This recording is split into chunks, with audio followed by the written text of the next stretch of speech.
HR issues can kill you. One complaint against your company can turn your world upside down.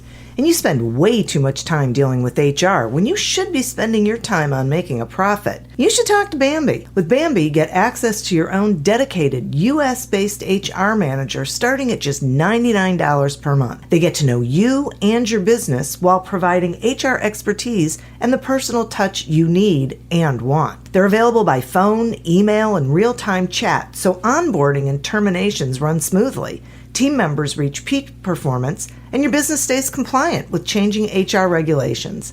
And with Bambi's HR Autopilot, you'll automate important HR practices like setting policies, training, and feedback. HR managers can easily cost $80,000 a year, but Bambi starts at $99 per month. Schedule your free conversation today to see how much Bambi can take off your plate. Go to Bambi.com right now and type in Accelerate under podcast when you sign up. It'll really help the show. Spelled BAM, BEE.com. Bambi.com. Type in Accelerate. Me, but also you. The Pharaoh fast forwards his favorite foreign film, Powder Donut. Okay, what's my line? The only line I see here on the script is get options based on your budget with the Name Your Price tool from Progressive. Oh man, that's a tongue twister, huh?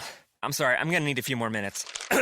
Bulbous Walrus, the Bulbous Walrus. The Name Your Price tool, only from Progressive. The owl ran afoul of the comatose coxswain. Progressive Casualty Insurance Company and affiliates. Price and coverage match limited by state law.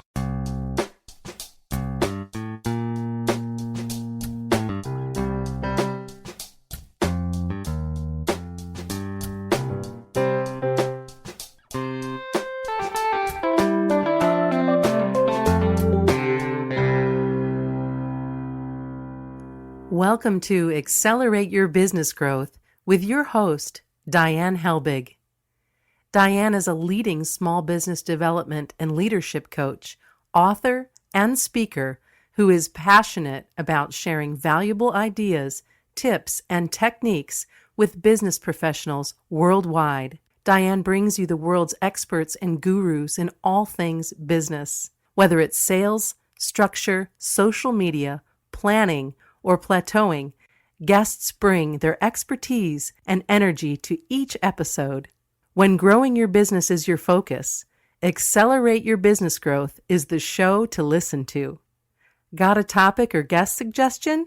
Let Diane know. The goal is to make sure you have the information you need to move your business forward. Thanks for joining us. Settle in and enjoy. Hi, everybody. Thanks so much for joining me. Head on over to audibletrial.com/businessgrowth and sign up for a free trial of audible.com. And then while you're there, go exploring. There's a lot you may not know about that you can listen to. The Accelerate Your Business Growth podcast continues to enjoy inclusion on lists of the best podcasts to listen to for a variety of reasons. Which I have to say, it's a huge honor, and it's really because of the guests. These are folks who have expertise in particular, specific areas of business, and they join me for a conversation where they share that expertise with all of you. Today, I am pleased to say that my guest is Jeff Johnston. Iowa businessman Jeff Johnston is on a mission to help entrepreneurs find success while still being healthy and strong. His new book, This One's For You, tells his story of losing a son to overdose and the life lessons he has gleaned from that experience. Jeff is a speaker, author, and a tireless thinker. Thanks so much for joining me today, Jeff. Oh, Diane, thank you. I'm honored and humbled to have an opportunity to still continue this amazing journey that I've been kind of thrust onto. Well, I'm really glad you're here. I am really sorry to hear about your son. And I admire how you've taken that experience and turned it into something positive. Well, thank you very much. I'm just I'm one voice out here, unfortunately, in a pretty big boat. There's about 190 people a day die in the United States to overdose. And Wow. in the state of Iowa, when our son died in 2016, it was 185 a year. Now we're looking at 185 a day in the United States. So unfortunately, I am a member of a club that I didn't ask to join, and I Yeah. can't quit, you know. Yeah. Wow. That's crazy, that number. It is, and it's not getting any better. And I just I listened to a podcast last night to an individual I'm becoming quite acquainted with, and he was talking about he had a guest on where his son had committed suicide last week, and he was a highly ranked quarterback, and he was a 4-point student, but COVID Yeah. forced him home, and he couldn't deal with his depression. So I think what I'll do today is kind of just navigate through what happened to me and what I've learned, and from a dad's perspective and also from a business owner's perspective, and kind of how things that I've dealt with in my personal life have really helped me succeed in my business life, or at least keep it afloat during all this. So, and I appreciate that. Let's start. This might be sort of an interesting question because I think there's two rails here, right? So, owning a business, if we just look at that on its own, it's great. A lot of people aren't happy, as business owners, and a lot of them, become addicted to their job or to something worse, or I would imagine that some people are so involved and invested in their job that they lose touch with their family, their kids. So I'm curious, how do people find that happiness and peace while they're pursuing their dreams and not lose their connections? What are your thoughts on that? That's a great question, and quite honestly, I'm not sure I could ever stop talking about this concept you just discussed, because I write in the book about the difference that I learned between happiness and peace.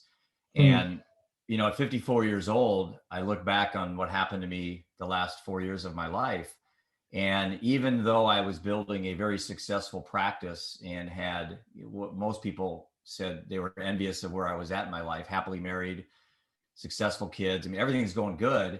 And I still had this big gaping hole in my life. And I think when Seth died, which I'll talk a little bit about that particular day, I finally decided that happiness to me was something I wasn't going to chase anymore, because it was such a short-term emotive state. It was buying a car, getting new cufflinks, just very short-term things. And to me, I kind of envisioned that dam springing, water, and you're putting on 2 hands and then 3 more holes pop open. It was like every time I dealt with one problem, I had more to put out. And then now I've kind of decided that for me, it's more about personal well-being and being at peace. And so I've kind of switched my objectives in my life, and now I'm looking at ways that I could increase my day-to-day, my well-being and those around me, and at the same time just get more peaceful with where I'm at. And not that I'm giving up the chase. I mean, I still own my company. I still am managing it from a different perspective, a different lens, I guess I would say. But I am substantially more at peace in my life than I've ever been in my life. And Really? I've lost one of my 3 boys to heroin. I lost a 20-year marriage to alcoholism. So, and all this happened in the last 4 years of my life, but our company has thrived during this time. And I'm going to talk a little bit about how I was able to pull that off. And it's something I think has given me an opportunity to talk to business owners about chasing that carrot in front of you. But then again, what do you do when you catch it? I mean, I write about that analogy with the dog. The dog chases that car, and then he doesn't ever think, what's he going to do when he catches the car? Yeah. And I think as business owners, we build up our business and we get all the accolades and we get everything that we think is what defines well-being, but then we have a life event happen, which is completely unavoidable. There's nobody in the history of living that's ever been able to go through and avoid chaos or tragedy or trauma. Right. And so I've learned to develop skills, and I talk about it in my book about my coping mechanisms and things that I've developed. And, I hate to say it, but Diane, it took the death of my oldest son. Excuse me. Sure. It took the death of my oldest son for me to realize that, in order for me to achieve true peace in my life, I needed moments far from peace as I could possibly get. And I have to say that I have been as far from peace that I can be. And so now I understand what true peace really is. And it's kind of a philosophical way to look at life, but I'm a much better human being. I'm a better dad. And I'm a substantially better business owner having dealt with this. As you can see, it's still very raw. Yeah. And I don't want to get over it. I don't want to bury my son. Right. I want to chase him like that dog. And I know I'm not going to catch him, but I'm not going to stop chasing him. So how have you been able to continue to build a successful business in the face of, tragedy? Well, I think in retrospect, when I look back at what transpired, there's one thing that really saved me and saved my company. And by the way, I own a company called Premier Investments of Iowa, and I started it at 23 years old right out of college. So this is all I've ever done. It's a wealth management company. I have a business owner that owns the company with me. We've been lifelong friends, and I have 9 financial advisors in my group, and we have 7 full-time staff. And we manage about 650 million of assets under management is what it's called. And anyway, so what happened was the day that Seth died, I basically went into hibernation for about a year and pondered many things. And I'm not going to lie to you, I pondered joining my son, which I think is just part of the grieving process. But I tell you what, Diane, what really saved me, and I'm sincere about this, was the fact that, and I don't know if it was luck, happenstance, or by design, but I had set my company up to not be dependent on me being there each day. I delegated so well, and I have a real simple strategy I use for delegation that I used way before Seth died. That the fact I could step away and take care of my well-being, my emotional frame of mind, and get stronger and not have to go to work was what saved my life. And I'm now out talking to groups and Rotary clubs and business organizations about, you have to make some decisions when you're building your company up. Are you comfortable delegating, or are you a control freak? And if you're a control freak and you don't trust people, and then you have a life event, you have to think about how's your what you've built up, your lifeblood, your everything you've done. How's that going to stand on its own 2 feet if it's solely dependent on you? So I'm trying to teach business owners to learn to delegate. And to be honest with you, I took a year off, and I don't think I went into the office more than a handful of times. And my company got better when I was out. Now, what does that tell you about my leadership skills, I guess? They didn't miss me, Diane. Congratulations. Yeah, I guess I delegated too well. And then I did go back, and I decided that I had a situation with an individual client that had worked with me for many years, and I was in the office. I wasn't in the best frame of mind. I was trying to get back into the grind. And this was about 2 years after my son had died. My marriage was struggling. I had just given up alcohol. I stopped drinking a little over 3 years ago. I'll talk about how easy that's been for me to quit. And I was in the office, and this individual was upset that there was $100 a year annual fee on her IRA, and she had made like $85,000 that year in gains. Wow. And I just looked at her. Yeah. And I said, excuse me. Now I've been doing this for 30 years. I said, excuse me. And I walked out of the office. I walked down the hall to my business partner, and I said, Brock, I'm done. I don't want to see people anymore. And I never went back in the office, and I've not seen a client since. Wow. And that's kind of how I live my life. I make decisions and I move on. I do not live too much in the world of hindsight and regret. And it was one of those epiphany moments. And I start my book off with an epiphany moment I had at a high school class when I was talking about what happened and so forth. And a 14-year-old came up to me and was obviously visibly shaken. And he had told me that he was an alcoholic and he'd been in rehab, and it was 14 years old. And that set me off like, okay, I have to keep telling this story, because the age of first use in our country, unfortunately, is 14. But going back to that individual, what I learned at that particular moment is that I had achieved professionally really what I wanted to achieve since I came into the business. And the fact that I could just literally walk away and still be in charge of the company. I still own the majority shares of Premier, but my organization just took me under their wing and said, Jeff, you know what? You take care of Jeff and your family, and we'll take care of your clients. And I am forever grateful for the fact that I have such a tremendous organization that I've built up around me to not only run a very profitable organization, but also be there for a family, for me, when I really needed them.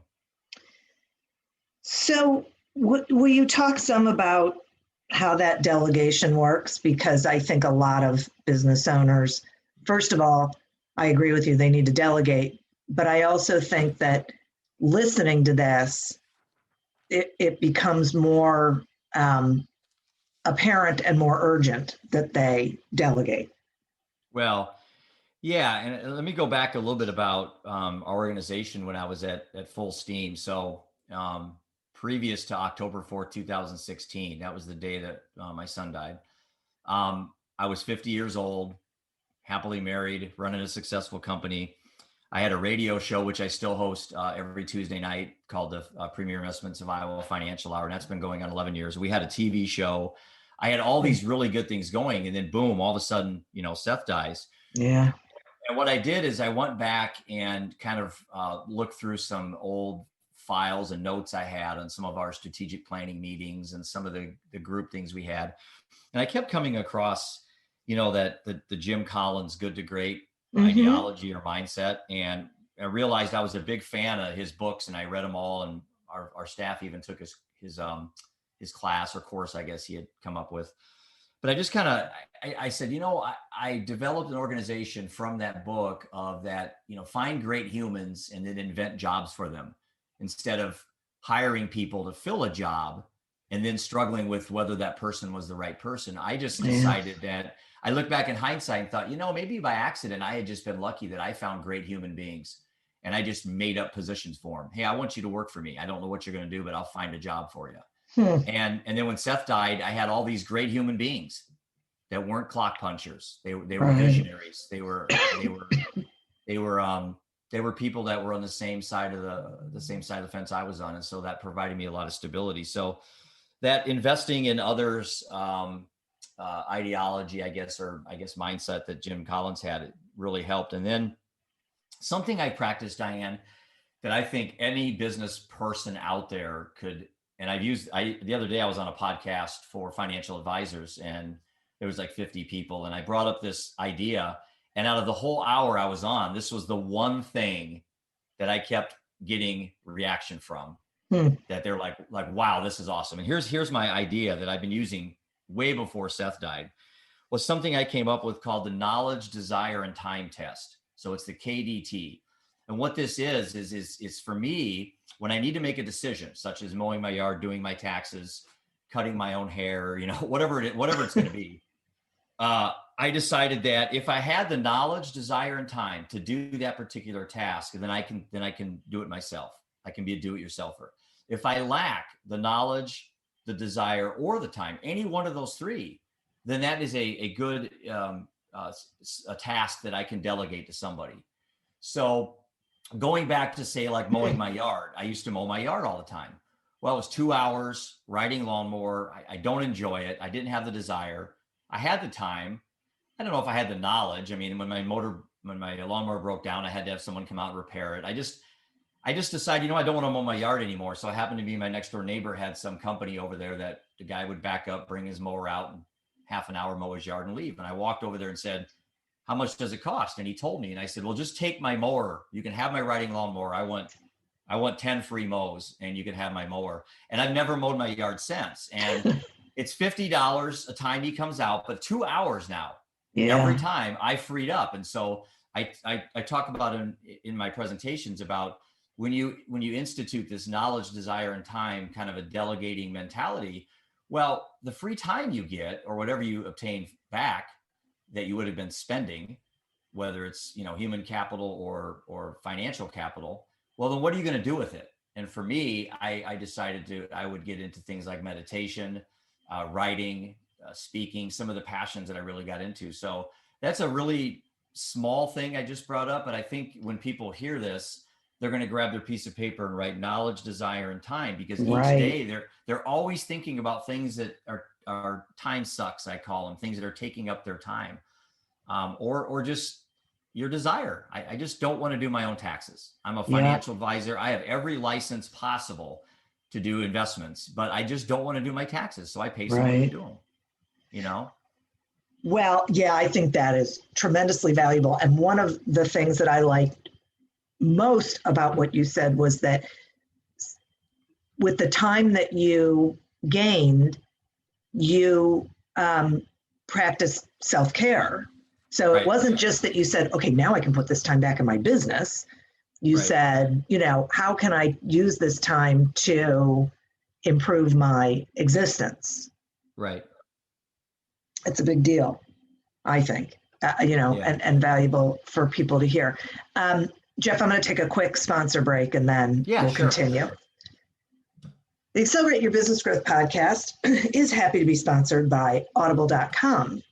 Audible.com is a leading provider of spoken digital audio entertainment and information, and I think you're probably totally aware of the audiobooks that, the thousands of titles of audiobooks. What you may not realize is there is so much other content there. There are Audible originals, podcasts, guided meditations, news, all sorts of things. So I am offering you a free trial. If you go to audibletrial.com/businessgrowth, you can pick up a free trial of audible.com and you can check it out for yourself, which of course I highly recommend. Interested in getting some help with your sales strategy?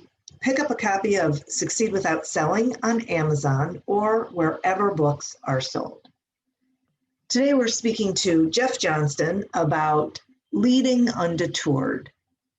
Sorry, that was a terrible way of saying that. Undeterred. So, Jeff, you also talk about successful failing, and I'm wondering if you could expand on that and explain, what that is and how you think that benefits business owners. Well, it's that mindset again, going back to, do you look at obstacles or look at challenges that you have, or maybe mistakes that you had made as failures? And I write in my book again that it's only cemented as a failure if nothing is learned. Yeah. And so my middle son Ian is a Division I college golfer, and when we would be in tournaments when he was younger, he would miss a putt or hit the ball out of bounds. And then after the round, he would comment how his round was such a failure. And I would ask him, well, what'd you learn from your round? He would tell me a couple of things. And I said, well, then Ian, it's not a failure. Your final score is not a failure.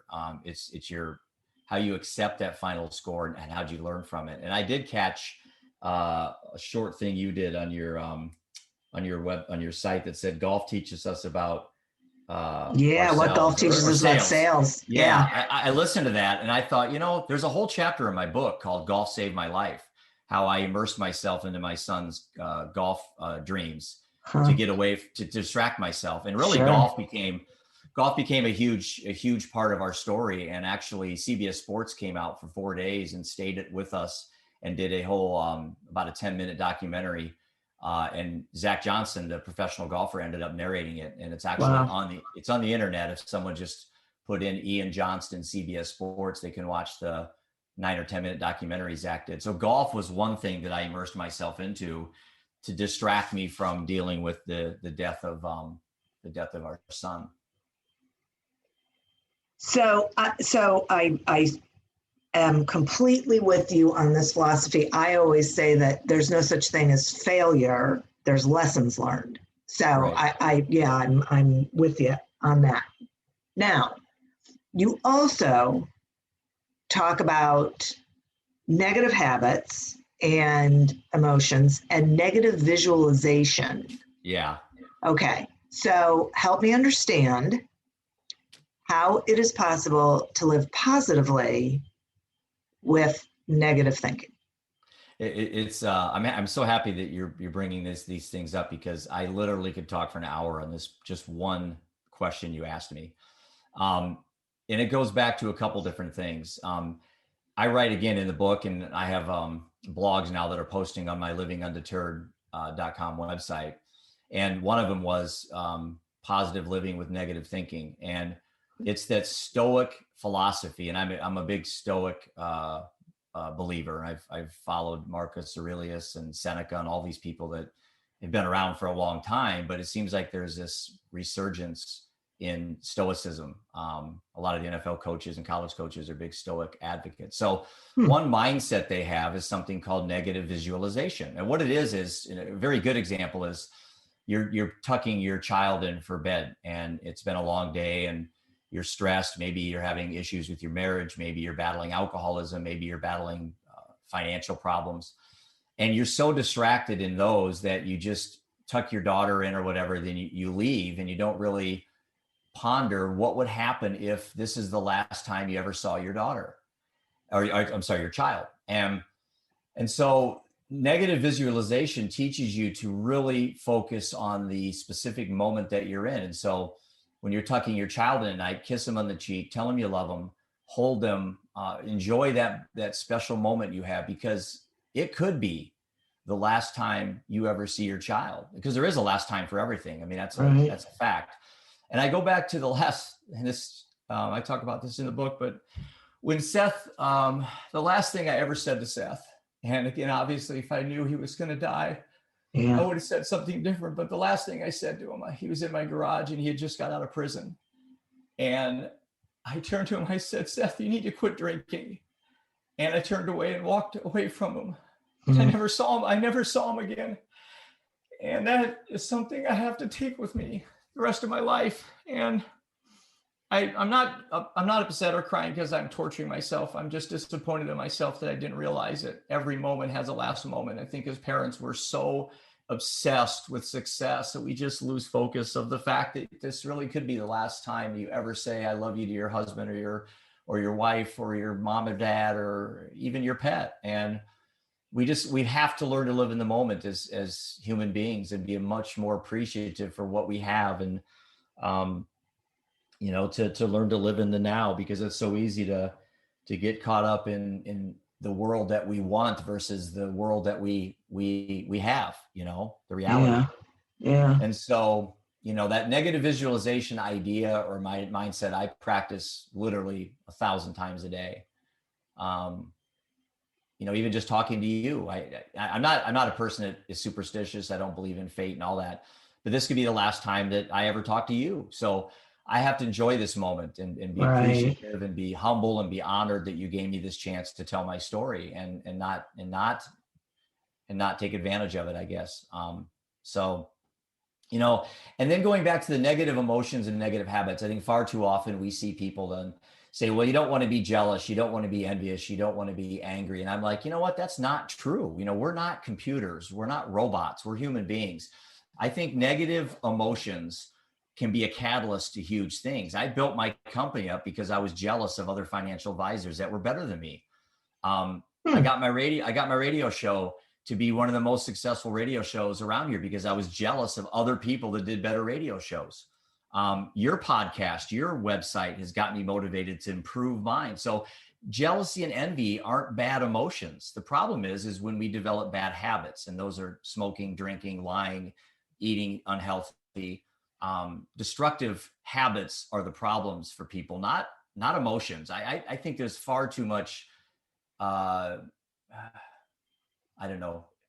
People don't understand that negative emotions actually, if performed the right way or harvested the right way, can become great catalysts for you and what you do in your life. You just don't want them to be very long term. You want the lifespan of negative emotions to be very short.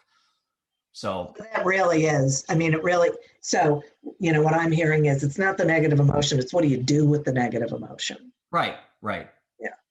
Yep, no question. But the negative habits are bad. I mean, you can't find, nothing ever good comes out of negative habits. No. So right. I tell a lot of people I talk to, let's be okay with negative emotions. That's what makes us tick. That's what makes us human. But let's really try to stay away from the self-destructive things, toxic websites and, things that you follow on TV that are negative and everyone's complaining. These are things that aren't adding any well-being to your life. Right, exactly. Okay. Now, I have to ask this question partly because I'm fascinated and I can't wait to hear what the answer is. And also because, some of what we've been talking about is about addiction and negative habits and things.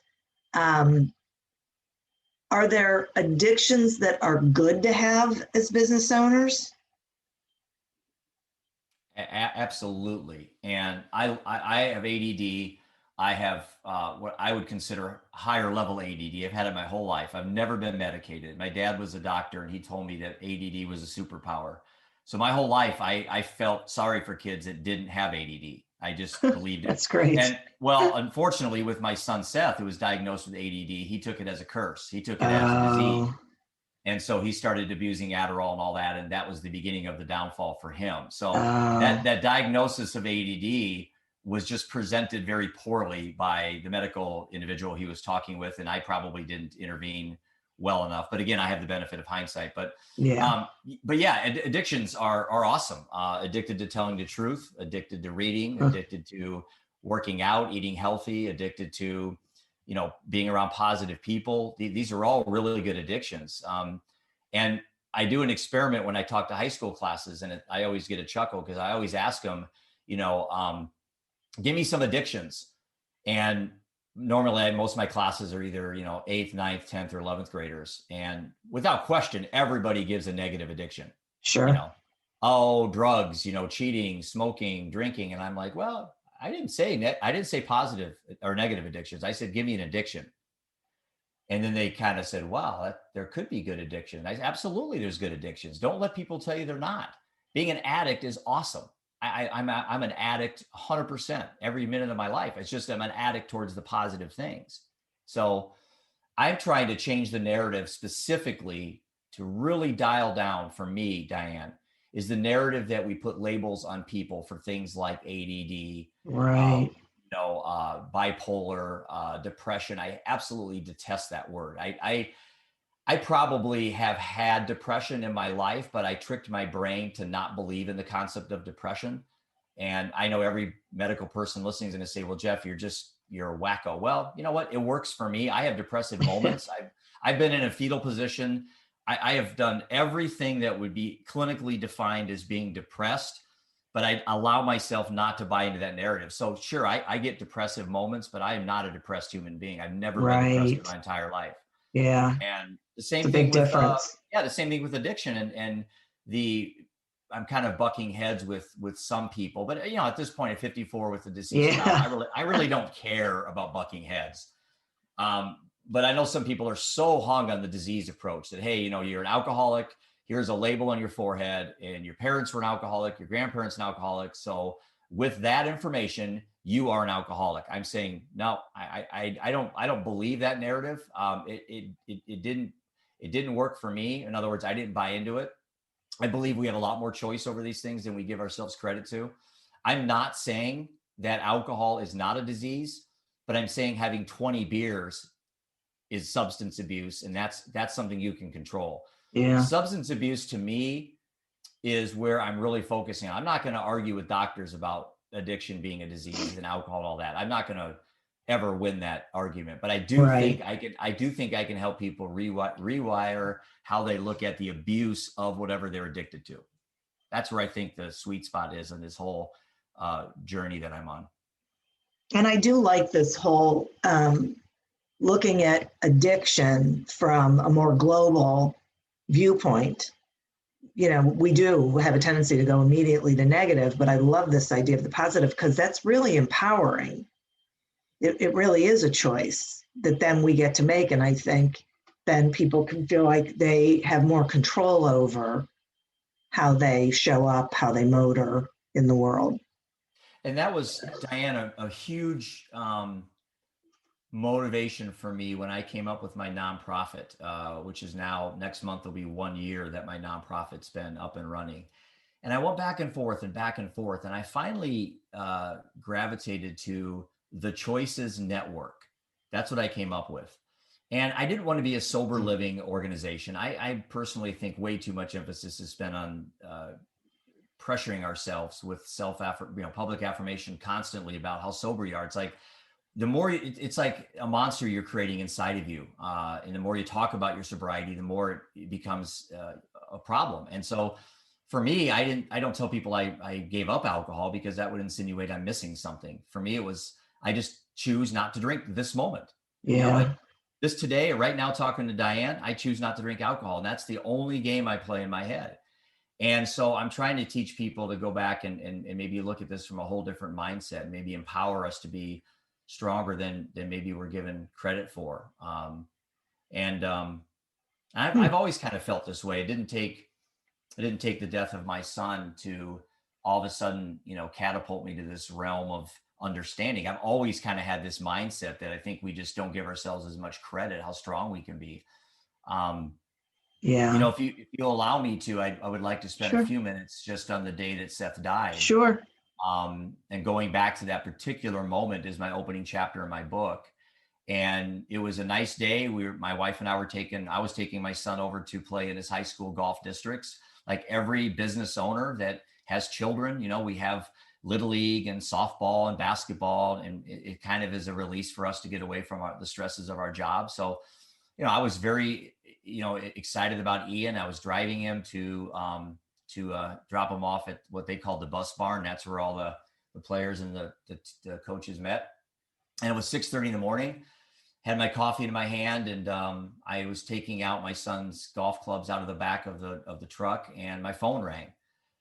And I looked at the phone, and I knew at 6:30 in the morning this was going to be probably a tough call. And within a few seconds, my life was never the same. And I got the call that they found my son Seth at 23 years old in a hotel room, sitting in his chair, a needle in his arm, and his tourniquet was tossed on his bed. And that's how they found my son, alone and cold and scared. And,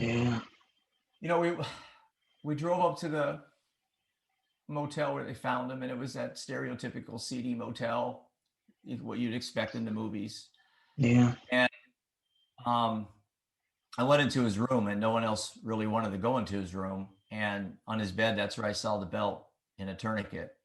And it dawned on me that, he had never even made it out of his chair into his bed. And it took his life right there, that moment. And I just decided, I called my dad on the way home, and my dad's a retired physician. I have a lot of respect for him. And I asked him, hey, Dad, how do I tell my other two boys that their older brother's dead? And that was tough. And my dad said, Jeff, tell them the truth and then shut your mouth. And that's what I did. And I sat him on the couch and I said, boys, I have some bad news for you. Your brother's dead.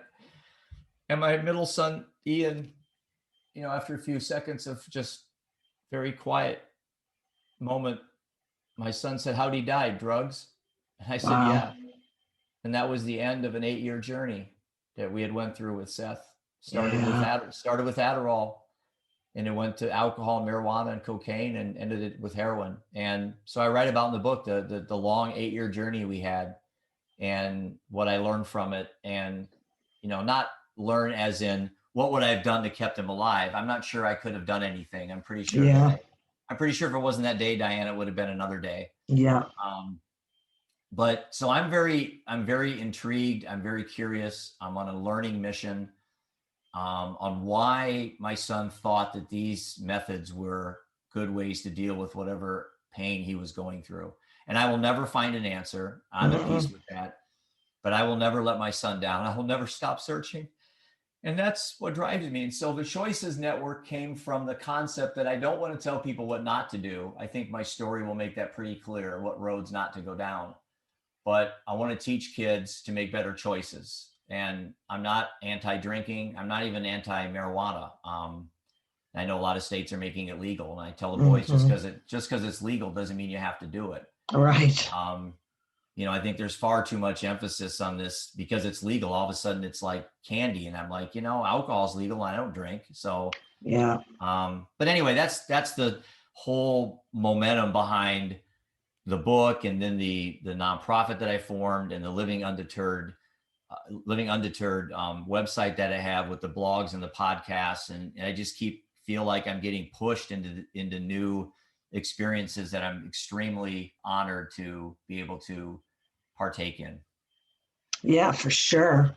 Well, I so appreciate you coming on this podcast and not only sharing your experience, but some of the lessons that you've learned from it, but also that you brought to it. Because I hear you that some of your strengths you had before, Seth's passing. So, right.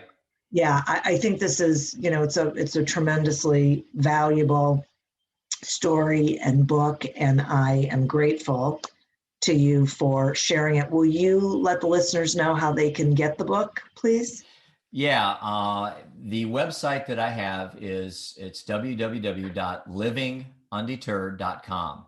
And that site will take you into the nonprofit. It'll take you into the book that you can order. The book is called This One's For You, An Inspirational Journey Through Addiction, Death, and Meaning. And people can contribute financially to my nonprofit. It's 100% of the proceeds of the book go into the Choices Network. And the money is used to help us get out and talk to kids and parents about making better choices on these issues. So again, it's livingundeterred.com. And people can order the book right there. Thank you for that. And as I said, for sharing all of this with the listeners. Listeners, take heed, right? Pay very close attention to the messages that you're getting in this episode. I would also like to thank our sponsor. Please go to audibletrial.com/businessgrowth. Sign up for a free trial of audible.com and explore the programming and the audiobooks that are there for you. And get your sales strategy headed in the right direction by picking up a copy of Succeed Without Selling on Amazon.com or wherever books are sold. As always, continue to prosper and be curious. And until we meet again on another episode of Accelerate Your Business Growth, goodbye and good day.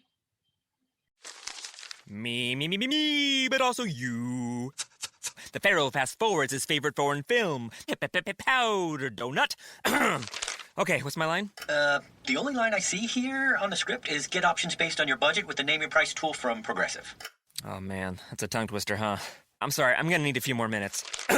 Bulbous Walrus, the Bulbous Walrus. The Name Your Price tool, only from Progressive. The owl ran afoul of the comatose coxswain. Progressive Casualty Insurance Company and affiliates. Price and coverage match limited by state law. Full send with the driver? Check. Piercing iron through the wind? Check. Low checker, high spinner, flop to a tight pin? Check, check, and check. No matter what shot you need to pull off, there's one ball that's better for them all. The all-new TP5 and 5X from TaylorMade. With a newly redesigned dimple pattern, engineered for more distance, more control around the green, and better stability in the wind, it's the hottest tour ball in golf. So no matter what shot you face, there's one ball that's better for all. The TP5 and 5X from TaylorMade.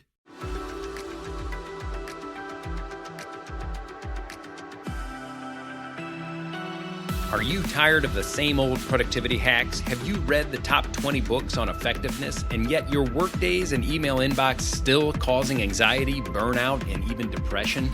Ready to learn the latest in brain-based modalities, techniques, and technologies to optimize your success and well-being? Welcome to the Focus to Evolve podcast, where we'll illuminate your path to spacious productivity and balanced thriving. Each week, we dive into deeply insightful and immediately impactful methods to help you become highly effective while promoting health, profitability, and well-being. Say goodbye to the trance of busyness and hello to your highest potential. It's time to discover a new way of accelerating your mission, growth, and purpose. Join us on the Focus to Evolve podcast and get ready to live your most joyful, productive, and fulfilling life.